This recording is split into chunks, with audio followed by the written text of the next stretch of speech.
Canopy of Titans is about this forest. It is a great way to understand a very important part of this world.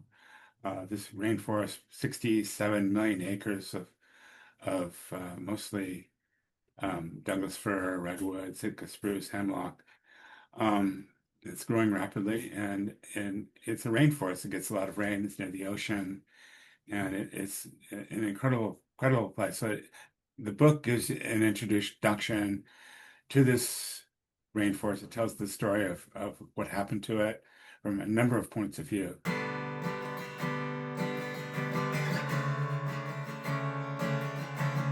Welcome, Wild Ones. I'm Josh Schlossberg, host of the Green Root Podcast, the official podcast of Eco Integrity Alliance, where we're on a quest to uncover the roots of the ecological crisis.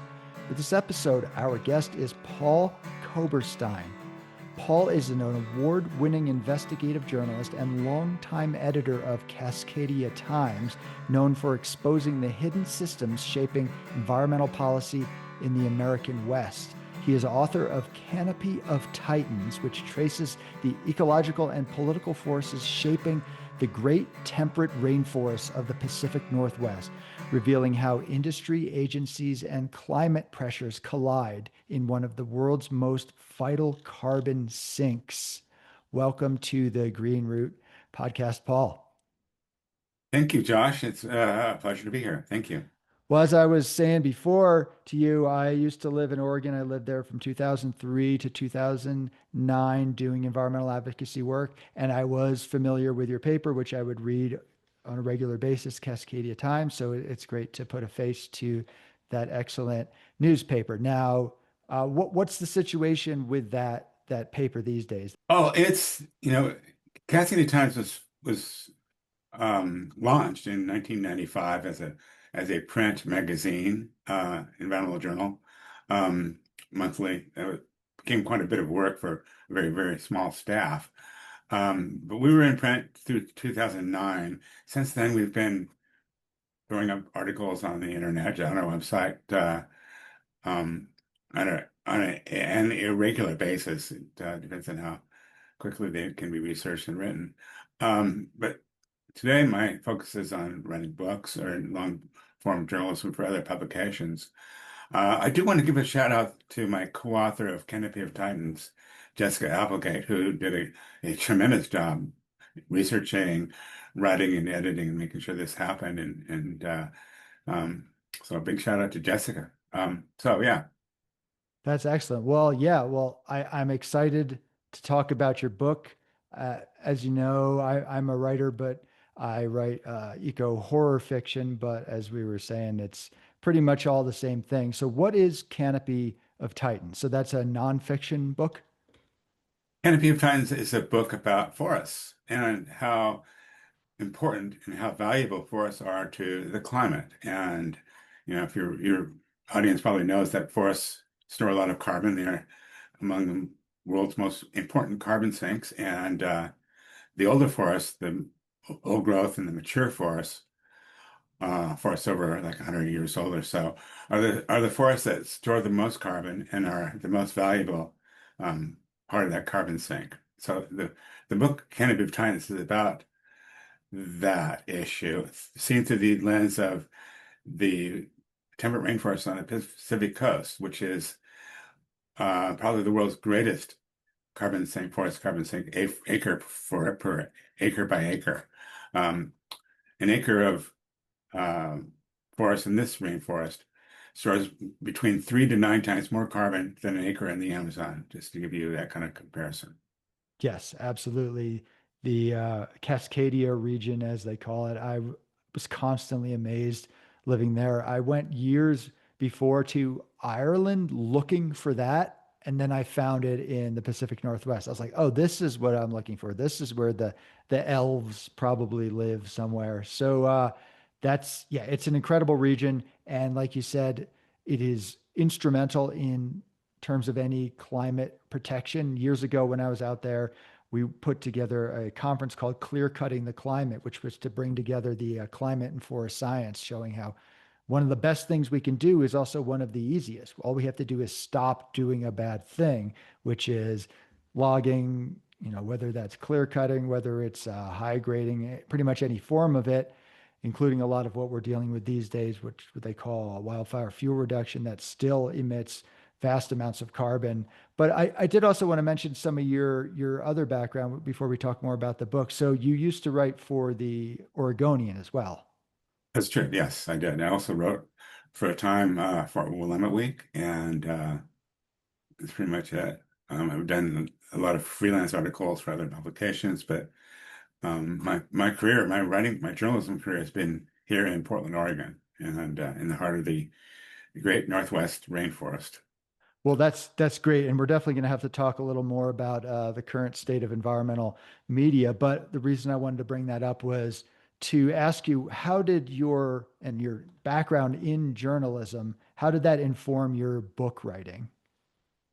Well, I'm a journalist, as I said. I'm not a scientist. I'm not a biologist or an expert in in wood products or anything like that. So I use the tools of journalism to interview people, read papers on both sides, and weigh the evidence and then write about it. Um, that's what Canopy of Titans is. It's an investigative piece of investigative journalism that looks at this one question. What can a forest do for the climate? And what can the most incredible forest in the world, more specifically, do for the climate? And by that I mean this rainforest, which stretches 2,500 miles north of California all the way to Alaska, from Northern California to Alaska, 2,500 miles, would be the 10th largest state in the United States if it were a state. It is the home of the world's tallest trees. A whole bunch of them are over 300 feet tall. Of course, the redwoods, but also the Douglas fir and Sitka spruce. So there's a lot of uh, dynamic there. It's also the world's largest temperate rainforest. There are temperate rainforests scattered around the world, mostly remnants, like a little piece in Ireland, a little piece in Britain, Norway, Eastern Europe. Um, there's a big chunk in South America in the Patagonia region, and in Australia and New Zealand, Tasmania, Southern Australia. So there is a remnant of this type of forest type around the world, but it's quickly diminishing because of logging and deforestation. That it is. And a factoid that I'm pretty sure is accurate is that the Pacific Northwest temperate rainforests have the most living biomass or living matter in the world per square foot. It's just the most living stuff in forms of trees and vegetation. So that's It's an amazing place, and um, the biodiversity in this region, it's not just trees. In other words, it's the world's greatest salmon runs. It's salmon that actually help the forest grow. And when there's more salmon, the trees grow bigger and faster. When there's less salmon, they have some trouble. And there are studies that show that salmon carry nutrients from the ocean as they swim upstream to spawn.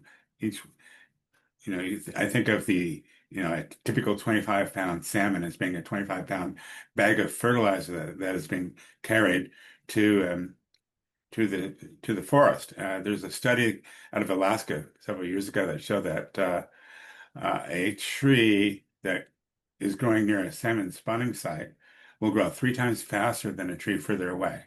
And that's because the salmon carcass is carried into the forest a few hundred feet by eagles, bears, wolves, what have you, and consumed, but also left there. That remains left there to fertilize the forest. And um, so my point in the book is that it's not just the trees that are sequestering the carbon; it's also um, salmon play a huge role, and so do beaver. Beaver help nourish, provide habitat for salmon, help them reach adulthood, and they play a role as well. So it's an ecosystem that is basically designed to capture carbon. yeah, and I love that linkage there. It shows that concern about ocean has to be concern about forests and waterways, vice versa. It's almost as if it's all connected. It's almost as if nature has knows what it's doing, and we have to make sure all the parts are there. So yeah, that's a huge important thing. I mean, people know anyone who does say sort of certain kinds of gardening, a lot of times they will use fertilizer that is basically fish stuff. There's this liquid organic fertilizer stuff, and it's just congealed fish. So yeah, we already know this information, but it's kind of like coalescing it in our minds in terms of the different parts of ecological protection, which sounds like your Sure, book sure. does. There's a signature in the um, salmon's body that shows this linkage. There's a trace amount of what's called nitrogen 15, which is an isotope of nitrogen that is found only in the ocean, and it's found in this forest because the salmon bring that nutrient to the trees, and it's absorbed through the roots. So this, the science is definitely showing this linkage. And you're right, there's a connection. Ecology is the connection between things, Mm. and the ecosystem in this ecosystem is really illustrative of that. Yeah, for folks who haven't been to the Pacific Northwest, whether it's Northern California, Oregon, Washington, British Columbia, Alaska, there's all differences in the forest types and the tree species composition and landscape. But I think it is the most spectacular forest in the country, and that's what I did. I moved out there in 2003 to start doing my forest advocacy work. Was out there, and it was so inspiring, and also I have to say heartbreaking, because part of the reason I left is just I just got tired of seeing the clear cuts everywhere across the landscape. And unfortunately, everywhere I've moved since then, I moved back to Vermont, and then they were ramping up logging for biomass. And then I moved here to Colorado, and they're ramping up all this fuel reduction logging. So part of me starts thinking that I'm responsible for this logging, because everywhere I go, seems to get worse. But yeah, it seems like you definitely talk about the science in your book. Do you get into the political angle on things? Our book is a mixture of science. There are like 300 footnotes, um, referring to citing all the scientific papers that we consult for this book, as well as politicians, economists, um, law. There's all kinds of disciplines that are mixed, because you can't just write about forests and just focus about science. The politicians are making a huge impact on what's happening here. And when white settlers came here in the mid 1800s, they saw a forest that was spectacularly rich and diverse, all of old growth. All the old growth was there. The indigenous nations who lived here for millions, thousands of years took really good care of it. They did some burning, they did some clearing, but they took really good care of the forest and the salmon. It didn't take white people very long to destroy almost all of it. There's like 20% of the old growth remaining. Um, the other 80% has been largely converted to tree farms, which, supplies the wood we need for housing and so on. Um, in our book, we argue for protecting the remaining 20%, and not just the 20% old growth, but also the older trees that are going to be old growth in the next few decades, as well as, speaking of solutions, a little lighter hand on the logging of tree farms. Let those trees grow longer and store more carbon before you cut them down. And sure, that's going to be an impact on the timber industry's pocketbook, but the cost of doing nothing is so much more than that. Yeah, well, I'm glad you brought up Native Americans, indigenous people there. Yeah, I more and more am trying to convince people that we do need to have more perspectives of a variety of indigenous cultures, because it does vary depending on where they originated. But conservation needs to benefit, I think, from their perspective. These are folks who figured out a way to coexist for, like you said, like tens of thousands of years without destroying the ecosystem. And yeah, I think that's super important. And also in terms of the politics. Yeah, there's of course public lands, national forests, some BLM lands, stuff like that. And then there's all these private industrial timberlands, which are, it's the worst logging that I have ever seen in my life with my own eyes. I haven't been to the Amazon, so maybe that's worse, but just steep, muddy hillsides of just insanity. And they're also terrible on public lands as well. But yeah, I'm curious. Anything else on the politics there? What you've seen? Do you feel like? Well, let me ask you this: do you feel, leading question? Do you feel as if the logging industry has undue influence on politics in the Pacific Northwest? I think that's clearly true. If you look at what's going on today in Congress and in the White House, you'll see that the timber industry is having a huge influence there. Just for an example, the Fix Our Forest Act, which is now pending in the Senate, would thin forests all over the country at a huge cost, and achieve very little in terms of improving the forest or protecting public safety. In fact, there are studies that show it will make things worse. And I think people should be concerned about the political influence of the timber industry. Jessica Applegate and I did a story a few months ago for Earth Island Journal about greenwashing by the timber industry, which is being done in collaboration, in cahoots with uh, major universities like the University of Washington and Yale, and their perspective of this group called Quorum is that the best place to store carbon isn't in a forest. It's in lumber and plywood.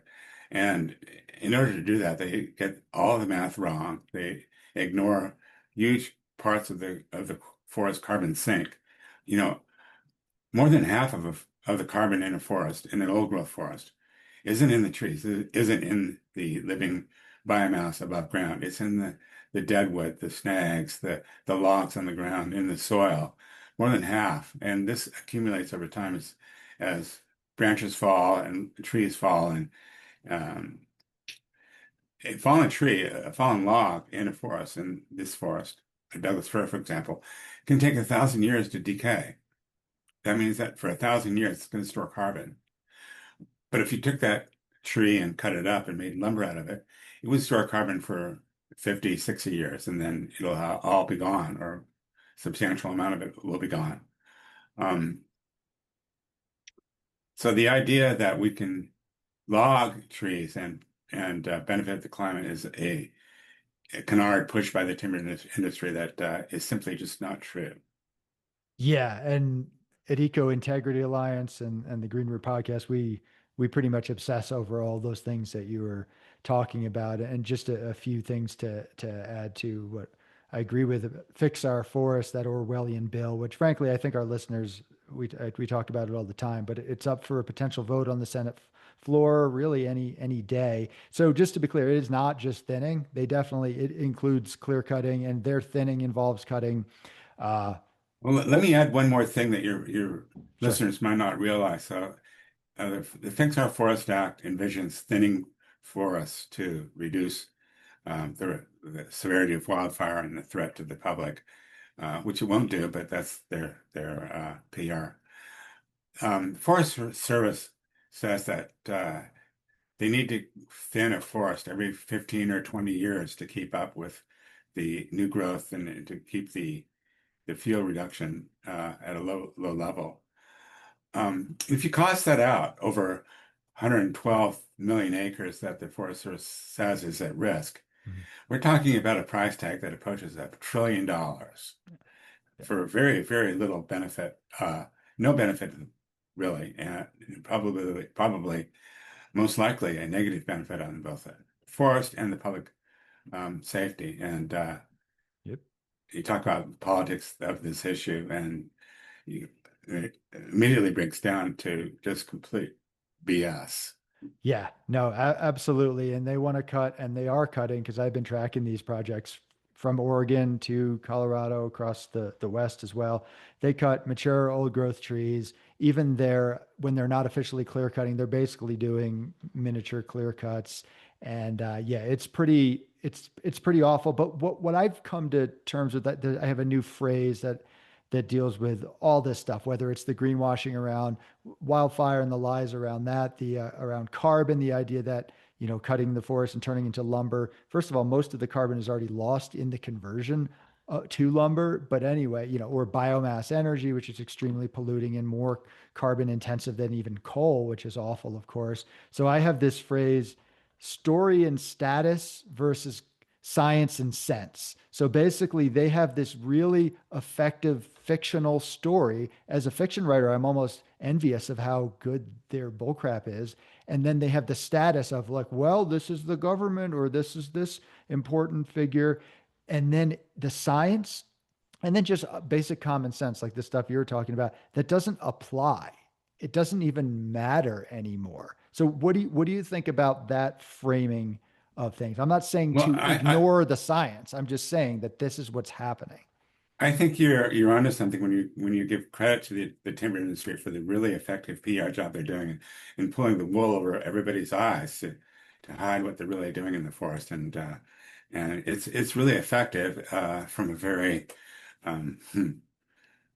it's a evil point of view. I guess that way the way I would put it. Um, so and this is not a Republican and versus a Democrat issue. You'll see Democrats. Um, for example, the Biden administration was very keen on thinning forests. They came up with a $50 billion plan to thin 50 million acres of forest over 10 years. And they build that as a way to protect communities from wildfire. Studies show that thinning a forest up land up in the hills is not going to make you any safer down in the valley. In fact, um, it's just a waste of money, and money that could be used to protect your home, to harden your home, harden your roof, do other things that can be done to make it fire safe. That money is just going out the window um, to log these forests. And the other part of this that people don't realize is that with the thinning that's being done, uh, the industry is creating all these slash piles. This material is piling up throughout the forest. And one forest I looked at in California, the Stanislaus National Forest near Yosemite, there are 60,000 of these slash piles that are basically the size of a small cabin, some of them 3 stories high, and they're being burned. And there's been no study about the health effects of burning all these slash piles to the surrounding population. And if you want an environmental justice issue, this is definitely one it's not being looked at. A lot of organizations that support this sitting have it in their mission statement, an environmental justice angle, and yet they support this activity without regard to the impacts on the health of the highly vulnerable people that live near these forests. Yeah, everything you said is true.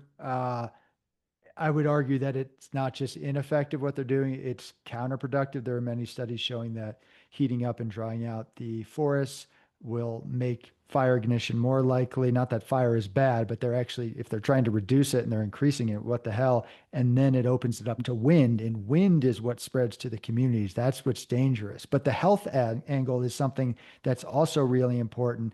And so, Eco Integrity Alliance, we're working with Dr. Brian Mensch in Utah. He's with an organization called Utah Physicians for Environmental Responsibility.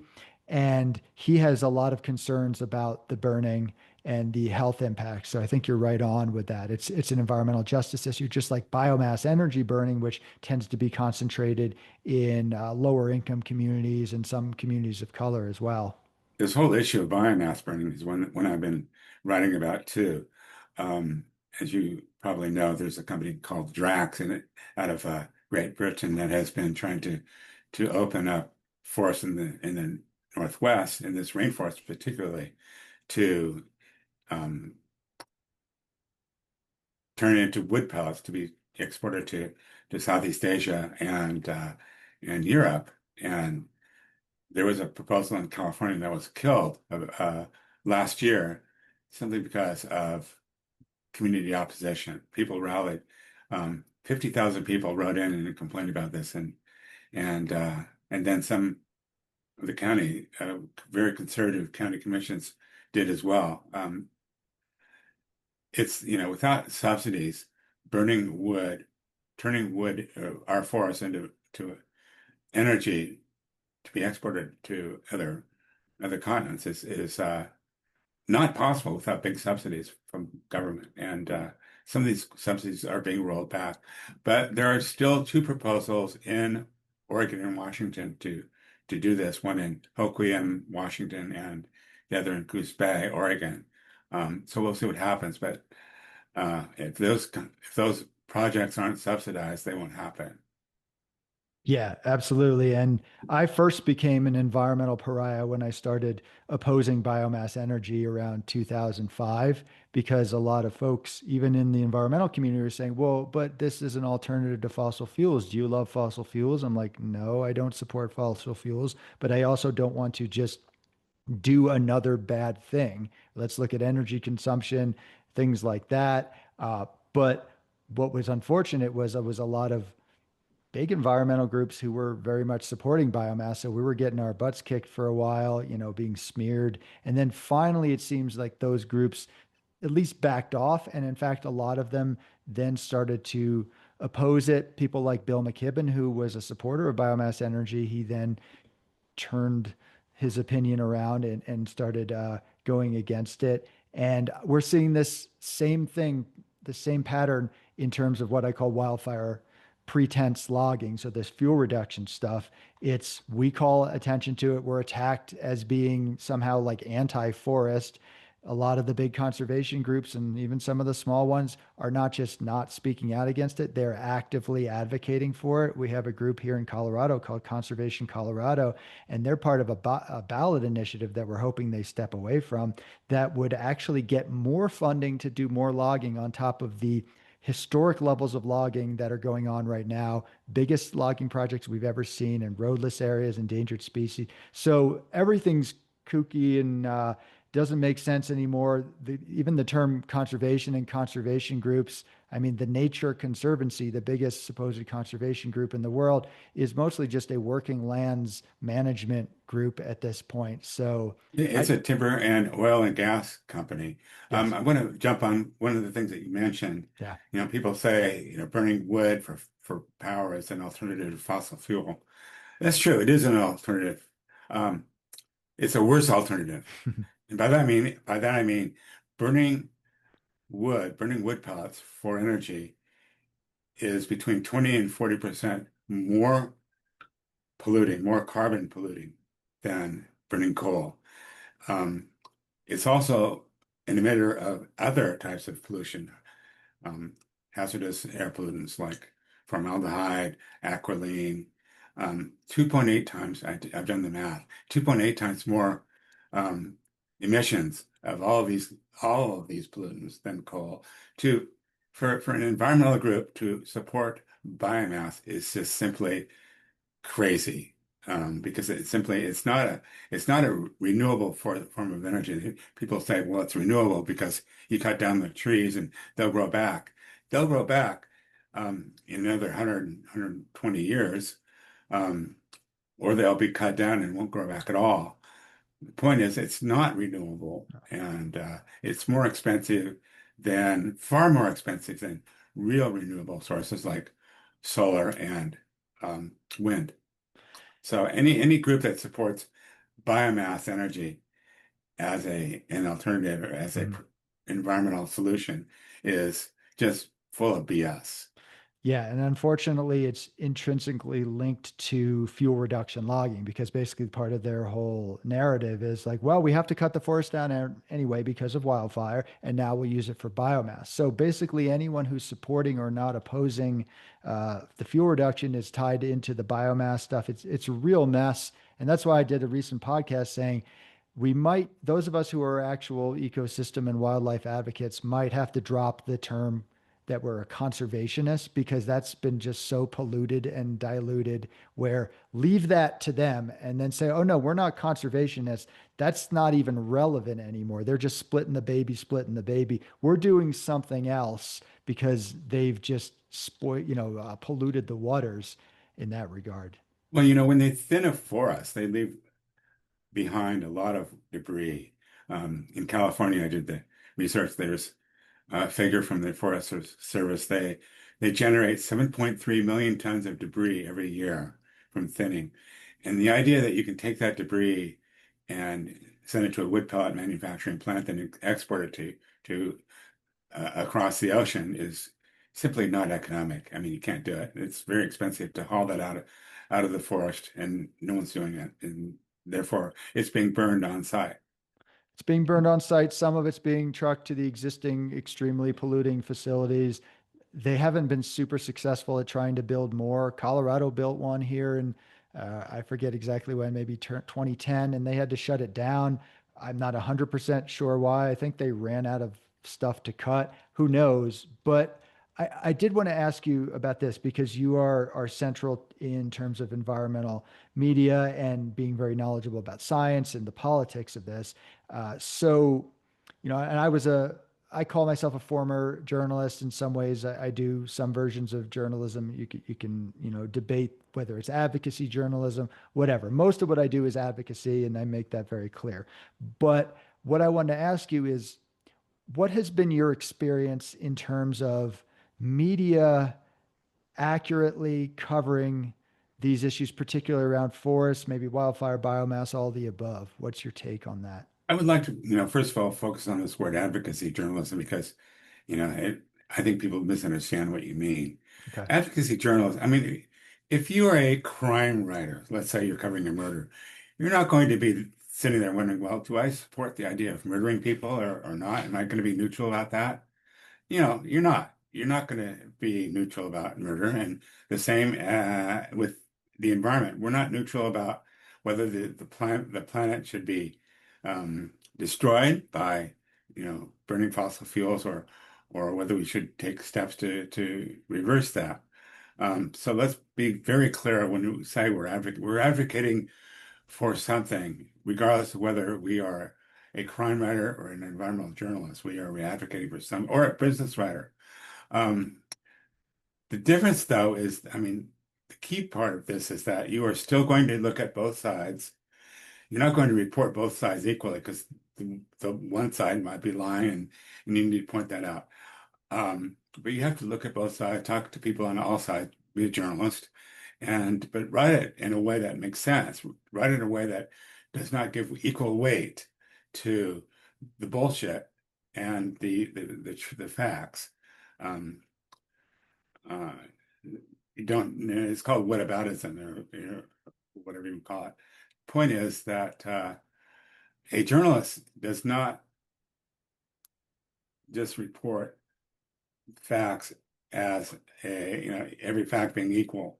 You put your emphasis on the facts that make sense, and that's what I do. I mean, I guess I could be called an advocacy journalist. I don't care. I'm a journalist.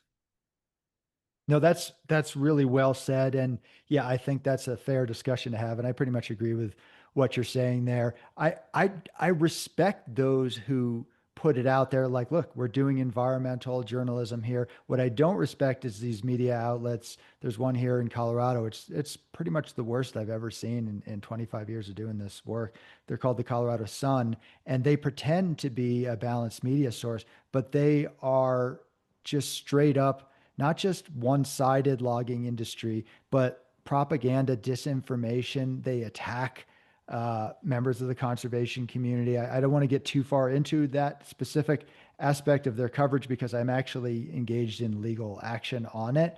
But that's pretty well known. They even have an editorial position that they admitted that they believe what the Forest Service tells them, yet they portray themselves as, here, get your balanced news. That is what I personally find horrific. And something I just found out today that I want to get your take on as a journalist. So this same entity, the Colorado Sun, and like I said, I'm not going to talk as much more about their coverage anymore, but I will talk about their opinion page. So the whole point of opinion pages, right, is to get a varying perspectives.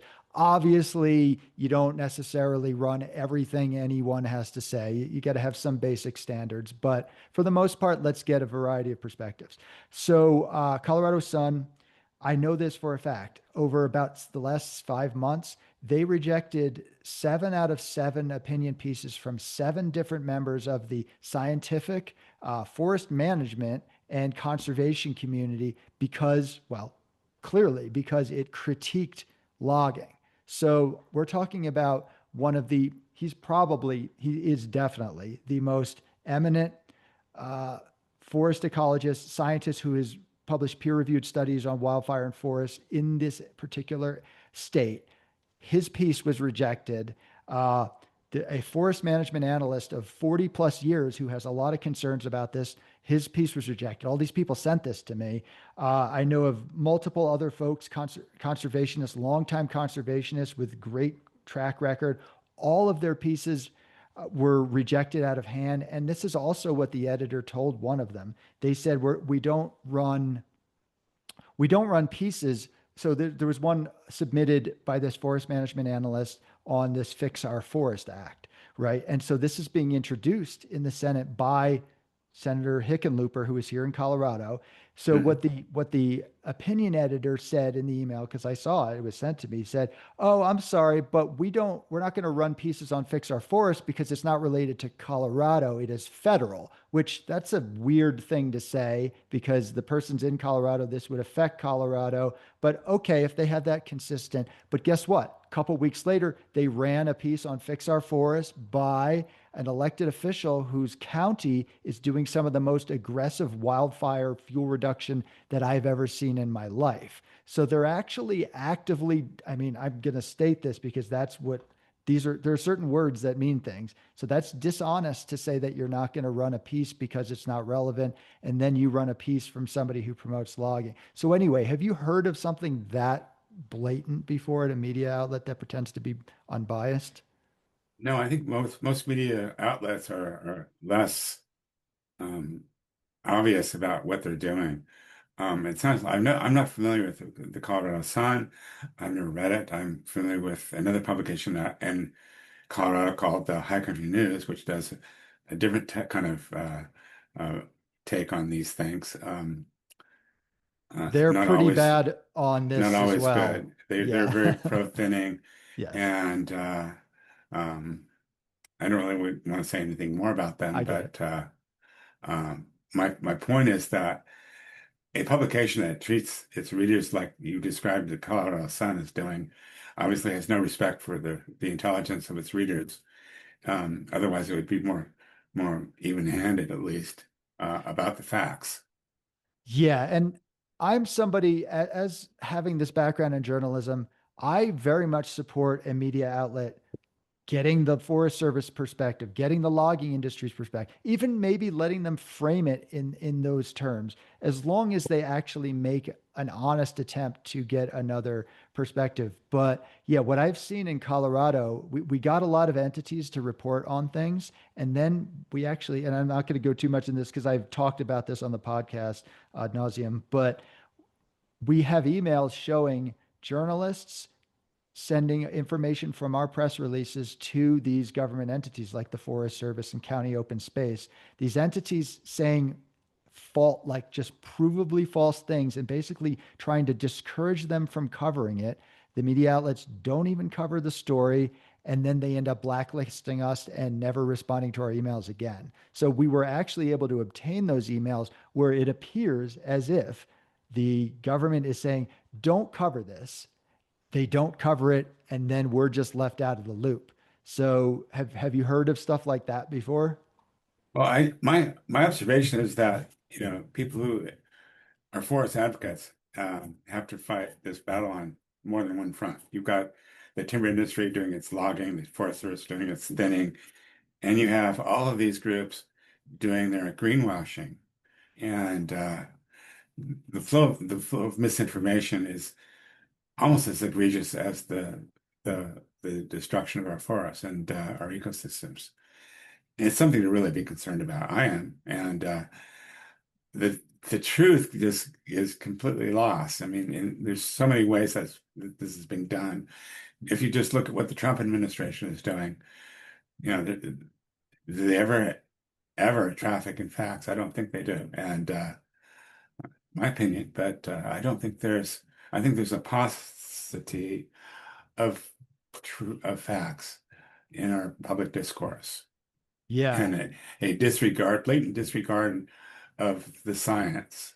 So, for example, yesterday we heard that the Trump administration was going to reverse its endangerment finding on climate, which meant that um, the activities that are destroying the climate, burning fossil fuels and so on, are no longer thought to be endangering the health of the public. Um, this is having huge ramifications, but it'll also generally lead to more exploitation and more greenwashing because again, here's another way the truth is getting lost. Yeah. Yeah. And I would add to your uh, contribution of the term misinformation, I would add disinformation. Misinformation is maybe mistaken, disinformation is intentional. And yeah, all I had to do was do these Freedom of Information Act stuff, even though it's our state version of it, to find out what these folks are actually saying.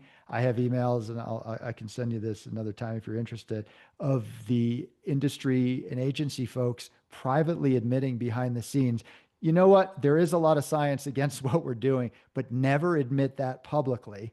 I sent that information to media. That is what ended up resulting in them contacting me less. It's like I uncovered what was going on behind the scenes. I thought it would break it all open. Instead, I've been pushed further to the fringe, which is why I try to empower the voices of other people. Like I'm running out of rope in terms of my abilities. Well, there's a good term for what they're doing. It's called gaslighting. If they know something that is not true, but they tell you anyway, so for the purpose of, whatever they're doing, making more money or Mhm. increasing profits, all that stuff. Um, Right. it's worse than misinformation or disinformation. And the term I like is gaslighting because it shows that their their intent is nefarious. Yeah, I've never experienced this before. And I lived in the belly of the timber beast in Eugene, Oregon, when I was fighting this stuff. And never did I have the same experiences from media of just like almost like outright hostility. It's very, very odd. I think in Colorado, it's that this is new. And so a lot of people fell on the wrong side of it, and they don't like being pointed out that they might be on the wrong side. So they dig in as much as possible. But which is why I wanted to ask you, do you think there could be or should be accountability for bad journalism, particularly on environmental issues? You know, back in the day when I worked for the Oregonian, the accountability was driven by the newspaper's own sense of integrity. If you don't have that, then what do you have? I mean, we would correct a mistake immediately and very publicly in the same manner that initially was made. Um, you don't see that as much anymore, and the honesty just seems to be lost. The integrity is no longer there, and I'm not saying blanket this is true for all media, but it certainly is for certain elements of our public discourse, from industry, the PR machine that they've created, the greenwashing they're doing. It's really disturbing, and so you got to fight that as at the same time you're fighting the actual destruction of the forest or the ecosystem, and so it's not just a simple block of timber sale. You also have to engage in the courts and in the public's in the media, and multi-pronged approach is needed.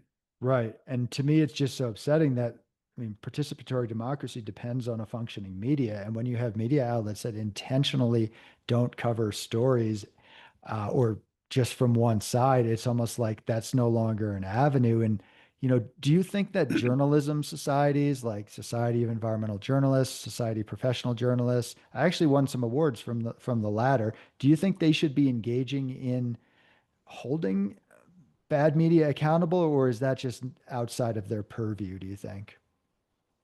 I don't know much about these organizations because I generally don't take part in their membership. I don't belong to any organization that would have me as a member.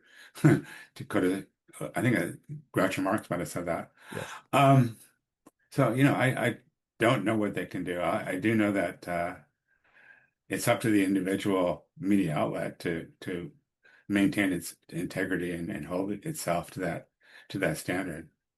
Yeah, well, unfortunately, that I will go out on a limb and say that's rarely happening at this point. I think we're in an ecosystem of information. Just go with your story. It's kind of all Trumpian. Just keep saying a thing enough time. But all these facts prove otherwise. It doesn't matter because you'll have enough people who want to hear what you're saying. Just keep saying it. Just keep saying it. Never admit a mistake. It's damn effective. We tried putting out something called Enviromedia Accountability Reports, where I grade them based on science and balance and a few other topics. Maybe the way I did it was clunky. I wasn't able to get a lot of purchase with people sharing them, but I'm still open to that. And what I'm starting to realize is something, well, you clearly already realized and have been doing for ages, which is we have to create our own media. We can't necessarily reform corrupted media. We can try. I think it's worth an effort. And there are still some good journalists out there. I want to make that very clear. Here in Colorado, we've gotten some good reporting. A lot of times they're either like the newer journalists or the veteran journalists. Somehow those two end up doing the best job. But we just created something called the Colorado Green Voice here with Mhm. four other folks to do environmental media in Colorado because it's almost non-existent here. So I don't want to do that. I don't want to create another media outlet, but it's so bad here that we have to do that. So that's what we're doing. So if folks Well, want to check out, it's on Substack, Colorado Green Voice. a few years ago, Jeff Bezos bought the Washington Post, and their new motto was "Democracy cannot survive in the darkness." Mhm. And the way he's operated that paper, especially with the layoffs most recently, and now the decisions they're making, is they are creating their own darkness. Yep, that's not surprising. Yeah, I think media has pretty much died, just like a lot of the conservation movement. And we got to think about what are new versions of all these things. So you writing your book, you putting out info and your journalism through Cascadia Times over the years, all of that is that is what we need to be doing. I think people like me have to drop our naivete thinking that I'm going to be able to influence a media outlet that has already decided to put out false information and attack members of the conservation community and silence even like the most prominent scientists in our state here. So, but I wanted to ask you a little more about your book before we come to a close here. So, why should people read your book? Why shouldn't they just go on TikTok and watch people dancing?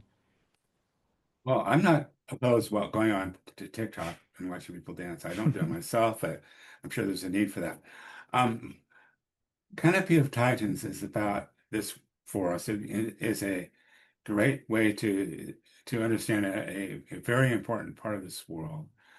This rainforest, 67 million acres of mostly Douglas fir, redwood, Sitka spruce, hemlock. Um, it's growing rapidly, and it's a rainforest. It gets a lot of rain. It's near the ocean, and it's an incredible place. So the book gives an introduction to this rainforest. It tells the story of what happened to it from a number of points of view, um, from the point of view of scientists, activists, indigenous people, and and it looks at all the issues in the history, like through of the climate through that lens.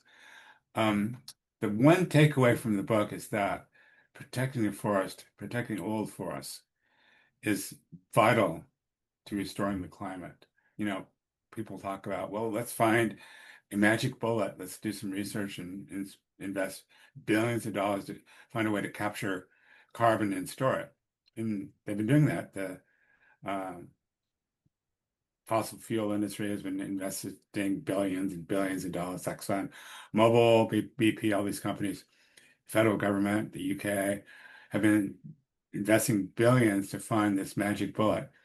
And so far, they've been able to capture on the order of 1/10 of 1% of annual emissions. In other words, it's not working. They're not finding this magic bullet, but we already have the magic bullet if we only open our eyes, and that's forests. Forests can, let me put it this way.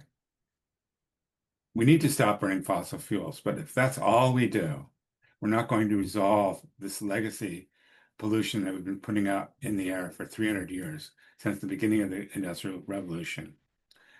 Forests can address that pollution, can remove the carbon from the air if we let it. Yeah. Simple as that. Yeah. We have to protect forests. Sure, we have to, and it's not easy.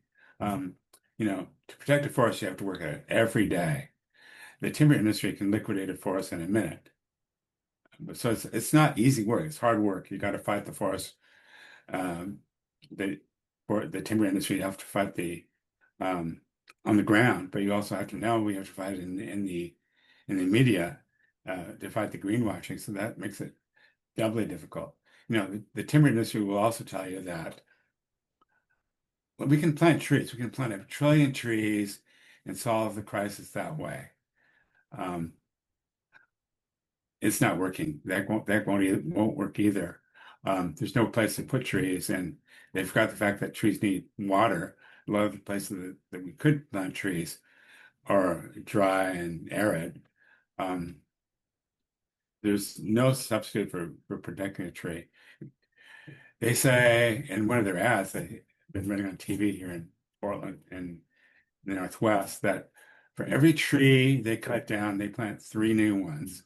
What they don't tell you is that those 3 young trees they plant, it'll take decades, a century or more to have as much carbon as the tree they cut down. Right. Yeah. It's absurd. So the math, if you look at the math, it doesn't add up. If you look at this common sense, I think an eighth grader or younger could figure this stuff out, but they put all this energy into telling us otherwise. And a sad amount of people have fallen for it for whatever reason. And yeah, we are up against a lot, but I think we have the winning argument. We have the positive vision of forest ecosystems and wildlife and nature. And yeah, it's never going to be easy. Humanity tends to be selfish, and human issues tend to rise to the top. So I think we have to accept that we've got our work cut out for us, but we are making progress. And all we need is more people, more voices to hit that critical mass. And your book sounds like a great way to do it. It's definitely going to be on my list of reads. So where can people find Canopy of Titans? Our publisher is OR Books, one word, orbooks.com. You can go there and order a copy directly from a publisher, rather than through like Amazon.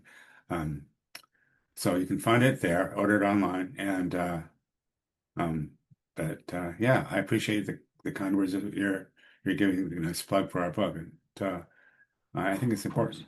Well, of course. And you're the perfect person to write this. So the last question I ask folks who come on the Green Root podcast is tying into what our premise is, which is getting into the roots of the ecological crisis. So I'd be curious, Paul, to hear, do you have your opinion on at least one root, if not the root of the modern ecological crisis? What do you think? Where's this stemming from? Well, I have a couple thoughts. The ancient Chinese had an idea that the best time to plant a tree was 20 years ago, and they really didn't know much about carbon or carbon cycle. But they're right. The best time to plant a tree was 20 years ago. The next best time to plant a tree is today. But if you want to time travel and look at the climate science, then you'll realize that the best time to plant a tree was 1,000 years ago. And the best thing that you can do today is protect that tree That and makes all the other ones. That makes perfect sense to me. I mean, that's some people may ask me, why are you so obsessed with forests? I'm like, because it is so central to everything and it's such a difficult battle for whatever reason. We come from the trees. You think we would inherently want to protect them. And a lot of people do. The listeners of the Green Root podcast, the readers of Cascadia Times and your book do want to. So it's just about getting more of us together to raise our And voices. my other thought is that, forests can solve the problem of this legacy carbon we have in the air, like, gigatons, many gigatons of carbon in the air. And they can do it at the necessary scale and at an affordable cost. Trees will do this for free if we Absolutely. let them. If we let them. If we let them is the question at hand. And I think the work that you're doing is moving us in that direction. So thank you. I mean, this is not something that some tree hugger invented last week. Trees have been regulating the climate for thousands and thousands. As long as there have been trees, they've been an active part of this carbon cycle. And it's a beautiful thing. It works. It really does. It absolutely does. Couldn't agree more. Thank you so much. Thank you.